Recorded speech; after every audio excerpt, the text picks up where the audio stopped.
Shalom à vous, bien-aimés. Rhapsodie des réalités du lundi 18 août 2025.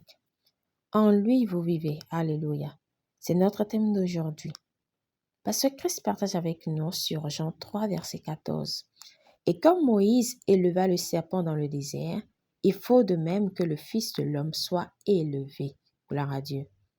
La Bible nous raconte dans Nombre 21 comment les enfants d'Israël, à cause de leur rébellion et de leur incrédulité, furent mordus par des serpents venimeux et que beaucoup d'entre eux moururent. En conséquence, ils vinrent vers Moïse et lui demandèrent de prier le Seigneur pour qu'il enlève les serpents.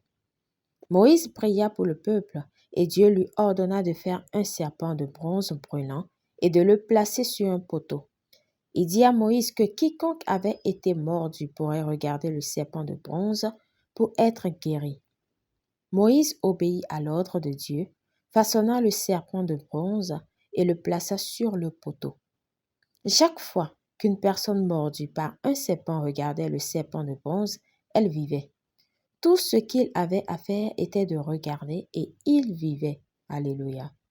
Dans Jean 3, 14, Jésus établit un parallèle entre le serpent de bronze que Moïse a élevé dans le désert et sa propre crucifixion.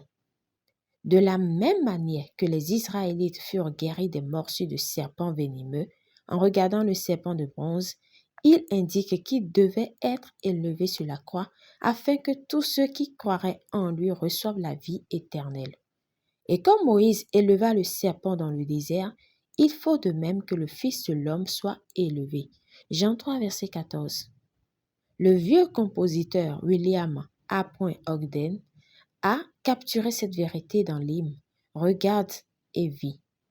Regardez Jésus sur la croix, prenant votre place, enlevant vos chagrins, douleurs, déceptions, maladies et échecs.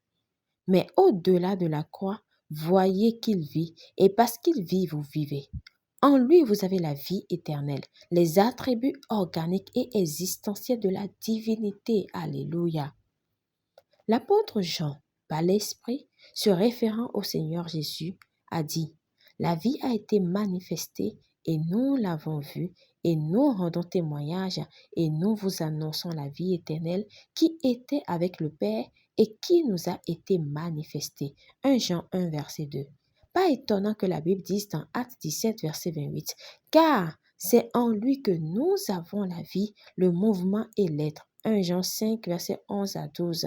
Et voici ce témoignage, c'est que Dieu nous a donné la vie éternelle et que cette vie est dans son Fils. Celui qui a le Fils a la vie.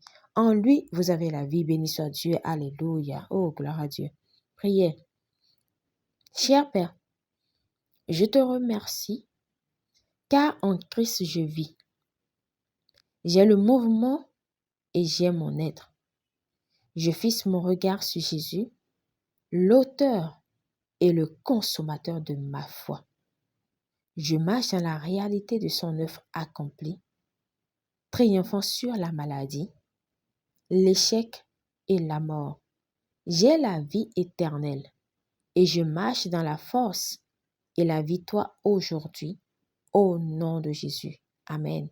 Pour une étude approfondie, nous lisons Nombre 21, versets 8 à 9, Isaïe 45, verset 22, 1 Jean 5, verset 11 à 13.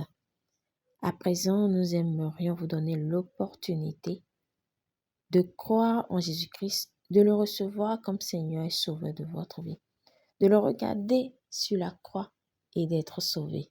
Alléluia. Nous vous invitons donc à faire cette prière de tout votre cœur et de manière à vous entendre.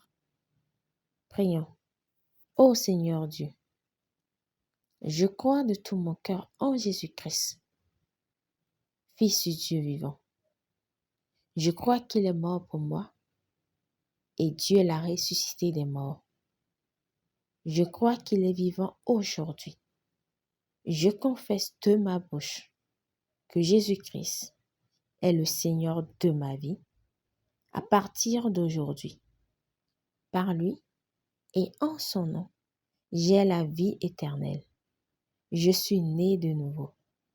Merci Seigneur d'avoir sauvé mon âme. Je suis désormais un enfant de Dieu. Alléluia. Vous pouvez lire Romains 10, versets 9 à 10. Félicitations si vous avez fait cette prière. Vous êtes désormais un enfant de Dieu. Gloire à Dieu.